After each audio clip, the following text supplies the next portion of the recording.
السلام علیکم، وانیہ نے آواز بلند سلام کیا۔ وعلیکم السلام، میری بچی آئی ہے کتنے دنوں بعد؟ سارا مامی نے اسے بے اختیار پیار کیا۔ آؤ ناشتہ کرو دانی، وانی میرے پاس آ کر بیٹھو، ریان نے لاڑ سے کہا، لیکن وہ متلاشی نگاہوں سے ادھر ادھر دیکھنے لگی۔ کسے ڈھونڈ رہی ہو وانی؟ میرے کے لہجے میں شرارت تھی۔ وہ گڑبڑائی، نہیں وہ میں نے بریک فاسٹ تو کر لیا ہے۔ ماموں نیمی کہاں ہے؟ مجھے نیمی سے ملنا ہے۔ دھندھناتی ہوئی آ تو گئی، پر اپنا مدعا بیان کرنا تقریباً ناممکن لگ رہا تھا اسے۔ وہ تو ابھی تک سوئی ہوئی ہے نیمی، سارا نے بتایا۔ وہ ہاں ہاتھ مسلنے لگی۔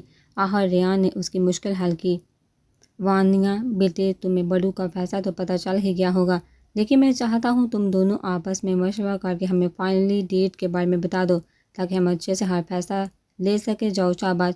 شفان اپنے کمرے میں اپنی مرضی بھی بتا دو، اس کو ریان نے جان بوجھ کر بہانہ بنایا۔ اس کے چہرے سے انہیں اندازہ ہو گیا تھا کہ وہ شفان سے ملنے آئی ہے، لیکن اب جھجک رہی ہے۔ جی اچھا ماموں۔ وہ پھر رکی نہیں، سب کی مانی ہیس نگاہوں سے بچ کر اندر آئی۔ کوریڈور سے گزر کر آخر میں اس کا روم تھا۔ اس نے ہلکے سے نہ کیا۔ یس کم ان۔ اندر سے آواز آئی، لیکن اس کی ساری ہیکڑی ایک پل میں اڑن چھو ہو گئی کہ اس کی جسارتیں یاد آئی تو جسم بھر کپاہٹ سی طاری ہو گئی۔ پر ازلی غصہ اود کڑا، لمبی سے سانس کھینچ کر اندر داخل ہو گئی۔ اندر وہ بیڈ پر نیم دراز اپنے موبائل پر جانے کیا دیکھا مسکرا رہا تھا۔ اسے سامنے دیکھا چونکا۔ سامنے وہ ابتاد و حیزت سے گوڑھی تھی۔ اس کا تپا تپا سا ہپا چہرہ قیامت ڈالنے کے لیے تیار تھا۔ رائل بلو کرتی شلوار میں سلیقے سے دوپٹہ اوڑھے ہوئے وہ قیامت برپا کرنے کو تیار تھی۔ شفان اپنے قیمتی جذبوں کا اظہار ایک خاص وقت کے لیے اٹھا کر رکھنا چاہتا تھا، لیکن وانیہ نے اس کی یہ مشکل بڑھا رکھی تھی۔ تم اندر آؤ، آ جاؤ۔ وہ اٹھ کر بیٹھا، بھاری لہجے کی گمبھیرتا سے وانیہ کا دل ڈگمگایا۔ وہ اندر آ کر اس کے مقابل کھڑی ہوئی تھی۔ آپ کی ہمت کیسی میرا رشتہ توڑوانے کی؟ آپ کو یہ حق کس نے دیا تھا؟ مجھے آپ کی ہمدردی کی بھیک نہیں چاہیے۔ آواز سے رون گئی، جبکہ شفان اس کی گھوڑ افشانی پر بنا اٹھا۔ وہ بھی اٹھ کر اس کے مقابل کھڑا ہوا تھا، آگے بڑھ کر اس کی پیشانی کو چھوا۔ لگتا ہے سر پر چوٹ لگنے سے تمہارا کوئی سکرو ڈھیلا ہو گیا ہے، علاج کرنا پڑے گا۔ چہرہ انتہائی سنجیدہ تھا، لیکن آنکھوں میں شرارت جھلک رہی تھی۔ وانیہ اس کی اس طرح چھونے سے کرنٹ کھا کر ایک قدم پیچھے ہوئی۔ تمہیں کس نے کہا کہ مجھے ہمدردی کا بخار آ گیا ہے؟ تو پھر آپ نے مجھ سے شادی کا کیوں کہا؟ آخر آپ چاہتے کیا ہیں؟ وہ جانتی تھی کہ محبت اس سے وہ کرتا نہیں تھا، تو پھر یہ کیا تھا؟ وہ جنجلا اٹھی، اس کے بہت قریب چلایا، لو دیتے جذبوں سے بھرپور مدم لیکن باری آواز سے بولا، تمہیں کیا لگتا ہے میں نے ایسا کیوں کیا ہوگا؟ وہ احتیاط پیچھے ہٹی، دھڑکن بے قابو ہو گئی۔ اس کی خالص لطف اٹھاتا وہ بھی آگے بڑھتا گیا، پھر اسے رکنا پڑا۔ اس کے پیچھے دیوار آ گئی۔ وہ غصے سے ہونٹ کاٹتی جانے کو پر تولنے لگی تو شفان نے اس کے کندھے کے قریب سے دونوں طرف دیوار پر ہاتھ رکھ کر جانے کا راستہ روک دیا۔ جواب نہیں دیا تم نے؟ بولو، میں سن رہا ہوں۔ وہ بے حد شرارت سے کان اس کے چہرے کے قریب لے کر گیا۔ وانیہ کو تو دن میں ہی چاند تارے نظر آنے لگے تھے۔ بولتی کیا میں نے ایسا محبت کے لیے کیا؟ شفان نے کہا۔ آپ سے کس نے کہا کہ میں آپ سے محبت کرتی ہوں؟ وانیہ نے نظریں چرائی۔ میں نے کب کہا کہ میں تمہاری محبت کی بات کر رہا ہوں؟ اس سے بری طرح باتوں کے جال میں پھنسا چکا ہے۔ یہ ادراک ہوتے ہی وہ بری طرح نروس ہوئی اور مدم سی منمنائی، مجھے جانے دے پلیز۔ دل کم بخت بے قابو ہی ہوا جا رہا تھا۔ اچھا ادھر دیکھو میری آنکھوں میں۔ شفان نے ہاتھوں کے پیالوں میں اس کا چہرہ بڑھ کر اس کی آنکھوں میں جھانکا۔ اب بولو کہ مجھ سے محبت نہیں کرتی تم؟ بولو۔ وانیہ نے اس کے سمندر سے گہری بری آنکھوں میں جھانکا اور نظریں جھکا لی۔ بھلا ان ایکس رے مشین جیسی آنکھوں میں دیکھ کر کون کم بخت جھوٹ بول سکتا تھا؟ تب شفان نے ذرا سا جھکا بڑے اشتیاق سے اس کے ماتھے پر اپنے پیار کی مہر ثبت کی۔ وانیہ کے سامنے دنیا گھوم گئی، وہ قسمت سائی، پر شفان اس پر قابض رہا۔ شفان اس کے چہرے کے بے حد قریب اس کا ایک ایک نقش اپنے دل میں اتار رہا تھا کہ نظر پڑتا کا اس کے نرم گلاب کے پنکھڑیوں جیسے شربتی کپکپاتے لبوں پر جا کر رکی۔ پھر وہ بے خود سا جھکا اپنے لبوں سے اس کی سانسیں مقید کر گیا۔ وانیہ کی روح فنا ہوئی تھی۔ وہ نازک ہاتھوں سے اس کی شدت بڑی قید سے آزاد ہونے کی کوشش کرنے لگی۔ شفان نے ایک ہاتھ میں اس کا ہاتھ قید کر کے دیوار کے ساتھ لگایا، دوسرا ہاتھ سختی سے اس کے نازک کمر کے گرد حل کیا۔ وانیہ تڑپی مچھلی جب سانس لینے میں الجھن ہونے لگی تو شفان نے نرمی سے اسے خود سے الگ کی اور دلچسپی سے تھر تھر کانپتی سرخ ٹماٹر چہرہ لیے لمبے لمبے سانس بھرتی وانیہ کی طرف محبت سے دیکھ کر بولا، تو اب تو پتہ چل گیا ہوگا ڈیئر فیوچر وائف کہ میں نے ایسا اپنی محبت کے لیے کیا۔ اگر ابھی بھی نہیں سمجھ میں آیا تو میں دوبارہ بالکل اسی طرح سمجھانے کی کوشش کر سکتا ہوں۔ وہ زمانی سا بولا کہ حالت کے پیش نظر اپنی گرفت ذرا سی ڈھیلی کی۔ وانیہ نے ذرا سا جھٹکا دے کر اسے پڑے دھکیلا اور گھر آ کر سانس لیا تھا، جبکہ شفان کے جاندار قہقہے نے دور تک اس کے کانوں میں رس گھول دیا تھا۔ شادی کی تیاریوں میں وقت بہت تیزی سے گزر رہا تھا اور وہ ملن کے دن آن پہنچے جن کے لیے شفان نے پل پل انتظار کیا تھا۔ نکاح ایک ہفتے پہلے ہی کر دیا گیا تھا۔ وانیہ وقار سے وہ وانیہ شفان بن گئی تھی اور اسی دن سمیرا تانیہ اور وانیہ ریان ویلا ہی شفٹ ہو گئی تھی۔ یہ بھی شفان ہی کے کہنے پر کیا گیا تھا کیونکہ اب وہ اپنی زندگی اپنی وانیہ کو لے کر کوئی رسک لینا نہیں چاہتا تھا۔ ان دنوں وانیہ جان توڑ کوشش کر کے اس سے چھپی ہی اس کے سامنے کم سے کم آ رہی تھی۔ شفان بھی تڑپتے کل سے اس سے عہد لیتا رہا کہ اس کا بدلہ تو اپنی جانب سے گن گن کر لے گا۔ سارے حساب بے باک کرنے کے ارادے باندھ بیٹھا تھا اور وہ جو وانیہ کی طرف نکلتے ہی چلے جا رہے تھے۔ کس پل نکال دے گا، بس ایک مرتبہ وہ ہاتھ آ جاتی، لیکن وانیہ نے اس کو موقع ہی نہیں دیا تھا جسے وہ خوب سارا تلملایا ہوا تھا۔ آج اپٹن کا دن تھا۔ سیکیورٹی کو مد نظر رکھتے ہوئے ریان نے صرف بے حد قریبی لوگوں کو مدعو کیا تھا۔ لان میں ہی سارے انتظامات کیے گئے تھے۔ ریان ویلا کو دلہن کی طرح سجایا گیا تھا۔ وانیہ پیلی اورنج کلر کمبینیشن میں شرارہ پہنے دوپٹہ سلیقے سے سیٹ کیے ہلکے میک اپ کے ساتھ زمین پر اٹھتی ہوئی کوئی حور لگ رہی تھی۔ شفان بھی سفید شلوار قمیض کے اوپر پیلی اور اورنجی چنری گلے میں ڈالے کسی ریاست کا شہزادہ لگ رہا تھا۔ سب رشک کی نگاہ سے انہیں دیکھ رہے تھے۔ سب بے حد مسرور تھے۔ سارا، ریان اور سمیرا تمانیت لیے اسٹیج پر بچوں کی نوک جھونک انجوائے کر رہے تھے۔ شفان مبہوت سا تھا، بار بار نظر گھوم کر اس دشمن جان کے چہرے پر جا ٹھہرتی جس سے سب نے شفان اور وانیہ کا خوب ریکارڈ لگایا ہوا تھا۔ وہ بھی کون سا کم تھا، چپکے چپکے کبھی پاؤں سے اس کے پاؤں کو چھوتا تو کبھی ہاتھوں سے نظر بچا کر کوئی گستاخی کر دیتا۔ وانیہ شرماتی گھبراتی پہلو بدلتی اور ہی اس کے دل کی گہرائیوں میں اترتی جاتی اور وہ اور بھی اس کو تنگ کرنے لگتا۔ تنگ آ کر اس نے اشارے سے سارا مامی کو پاس بلوایا، کیونکہ ان دنوں تو وہ ان کے ہاتھ کا چالہ ہی بنی ہوئی تھی۔ سارا جلدی سے اس کے پاس آئی۔ اس نے ایسی سے رونی سی شکل بنا کر کہا کہ اس کی طبیعت ٹھیک نہیں، تھک گئی ہے اور آرام کرنا چاہتی ہے۔ سارا نے اسے فوراً کسی نازک سے گڑیا کی طرح بازو سے تھام کر اٹھایا اور اس سے لیے اپنے کمرے میں چلی آئی۔ اف میری گڑیا، ہمیں تو خیال ہی نہیں آیا کہ تم تھاگے ہوگی، دیر بھی تو کتنی ہو گئی ہے، رات کے 1 بج گئے ہیں۔ میں تمہیں اپنے کمرے میں اس لیے لے کر آئی کہ جانتی ہوں تم کتنا لاپرواہ ہو، تھکاوٹ کی وجہ سے کھانا کھائے بغیر ہی سو جاؤ گی، جبکہ میں دیکھ چکی ہوں اسٹیج پر میری گڑیا نروس ہو رہی تھی اور صحیح طرح کھانا کھایا ہی نہیں۔ سارا پیار سے کہتی اسے اپنے بیڈ پر بٹھا چکی تو پھر گویا ہوئی، میں کھانا بھجواتی ہوں، تم آرام سے ریلیکس ہو کر بیٹھ جاؤ۔ یہ کہتی وہ باہر لان میں آ گئی۔ ریان نے آواز ہی مہمان جانے لگے۔ سب بھی اپنے اپنے کمروں میں آرام کرنے کی غرض سے چلے گئے، جبکہ اسی دوران سارا وانیہ کو یکسر بھول ہی گئی کہ وہ اس کے کمرے میں ان کا انتظار کر رہی ہے۔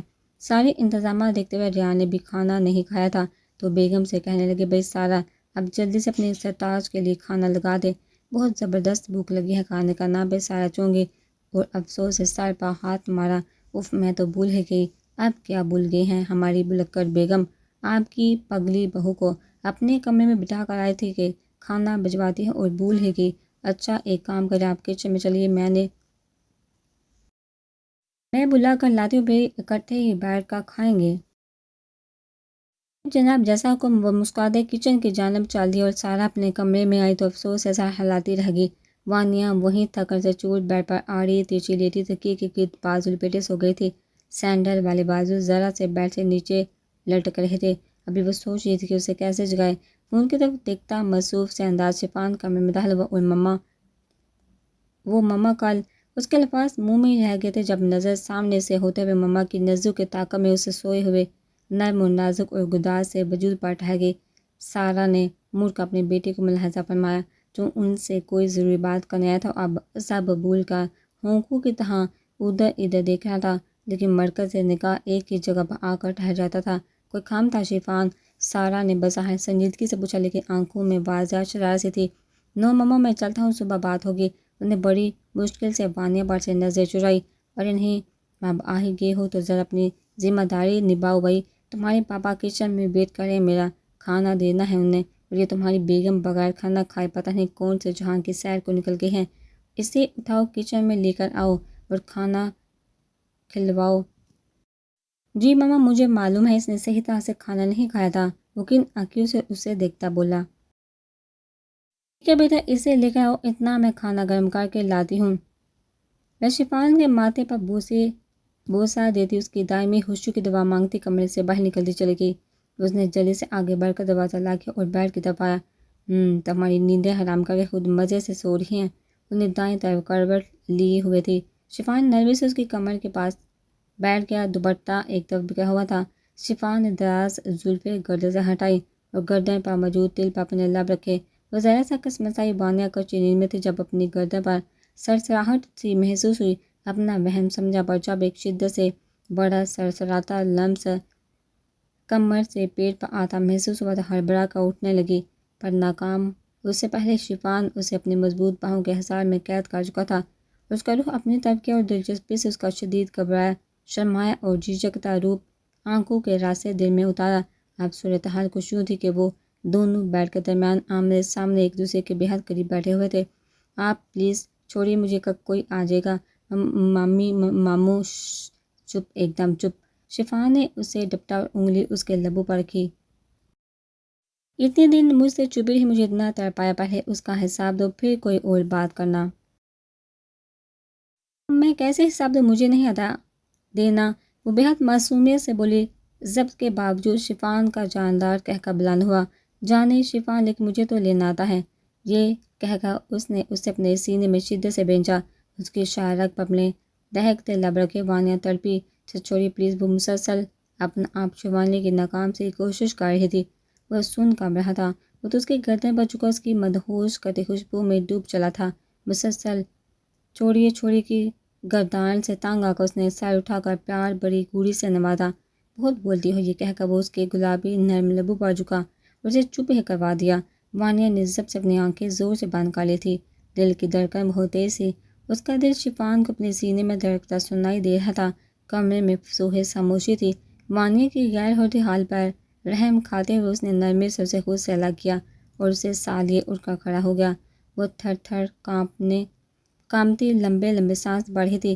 وہ شرارت سے دونوں ہاتھ کنگھی کی طرح بالوں میں پھیرتا بولا، یہ اس حساب کا چھوٹا سا ٹریلر تھا، میر جان، اب پوری سزا کے لیے تیار رہنا۔